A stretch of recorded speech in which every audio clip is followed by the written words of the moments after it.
అయ్యో అయ్యో అయ్యో అయ్యో రాహుల్, అభిని అలా మోసుకెళ్లడం ఏంటి? అలా మమకారం చూపించడం ఏంటి? మంచితనం కురిపించడం ఏంటి? అభి నిప్పుల పైన 7 సార్లు నడవడం కాదు గాని ఇకపై రాహుల్ 7 జన్మల వరకు నువ్వే నా పెళ్ళానివి అని అనేలా చేసుకుంది. కేతన, ఇక నువ్వు పెట్టే బెడ సర్దుకుని వెళ్ళిపోతే మంచిది.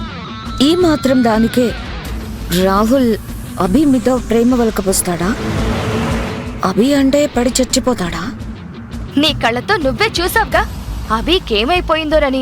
రాహుల్ ఎంత కదిలిపోయాడో, ఎంత కంగారు పడిపోయాడో. నీ గురించి ఎప్పుడైనా అంత కంగారు పడ్డం చూసావా? అసలు హఠాత్తుగా రాహుల్కి ఏమైంది?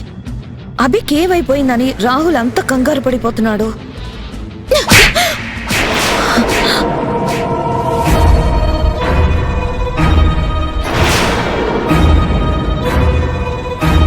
హైవేంద్రి, నన్ను కొడుతున్నావేంటి?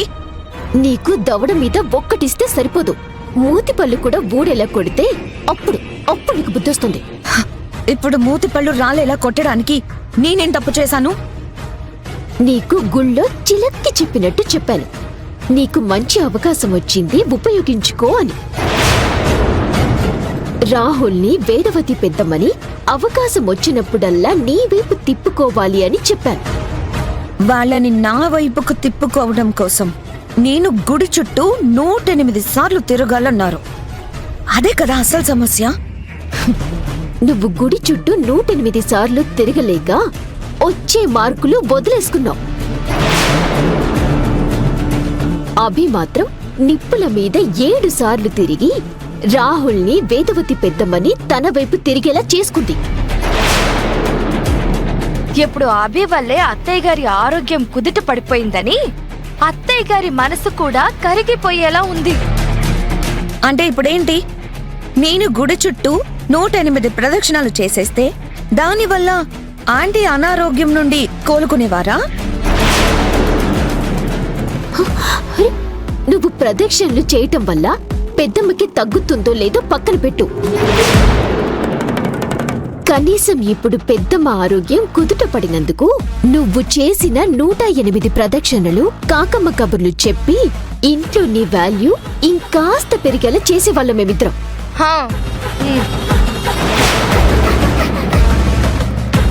నువ్వేమో గుళ్ళో అభిషేకం చేయిస్తాను, అర్చన చేయిస్తాను అని వదిలించుకోవటానికి చూసావు. ఇప్పుడు చూడు, అందరి దృష్టి అభి మీద పడింది. అంటే ఏంటిప్పుడు? అందరూ మారిపోయి అభిని ఇంటికి శాశ్వతంగా కోడలుగా ఉంచేస్తారా? నన్ను శాశ్వతంగా బయటకు పంపించేస్తారా? చూడు, కోపం లేకపోయినా పర్వాలేదు, ఏవో ఒక కాకమ్మ కబుర్లు చెప్పి బయటికి పంపించేయచ్చు. కాని వాళ్లలో కృతజ్ఞతాభావం మొదలైందే అనుకో, నువ్వన్నట్టు అభిని శాశ్వతంగా ఈ ఇంటి కోడలిగానే ఉంచేయొచ్చు. ఇందక్కడి నుంచి మీరు ప్రాబ్లమ్స్ గురించి చెప్తున్నారు కానీ సొల్యూషన్ గురించి ఎవరు చెప్పడం లేదు. ఈ సమస్య తీరాలి అంటే ఇంద్ర రంగంలోకి దిగాల్సిందే.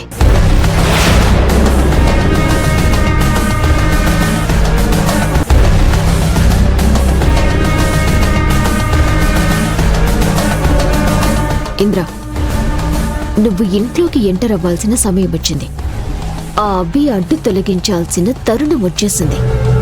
ఇంతవరకు నువ్వు చాలా మిస్ చేసుకున్నావు. ఈ అవకాశాన్నైనా సరిగ్గా ఉపయోగించుకోవాలి.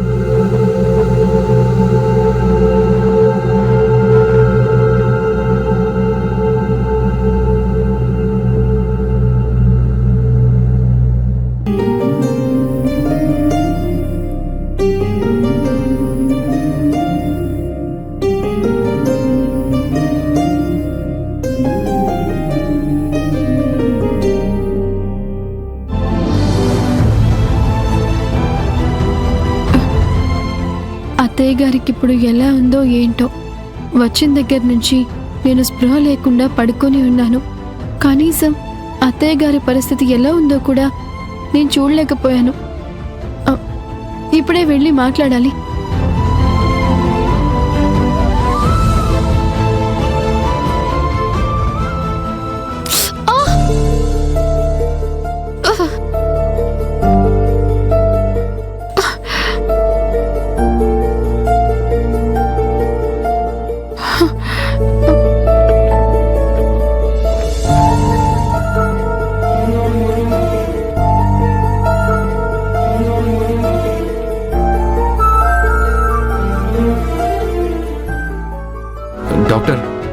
మీకు 2-3 సార్లు ట్రై చేశాను. మీ ఫోన్ కలవలేదు. కొంచెం అర్జెంట్, త్వరగా వచ్చేస్తారా?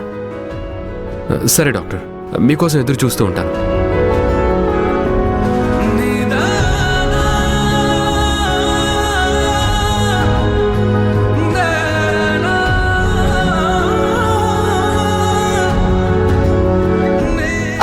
అభి,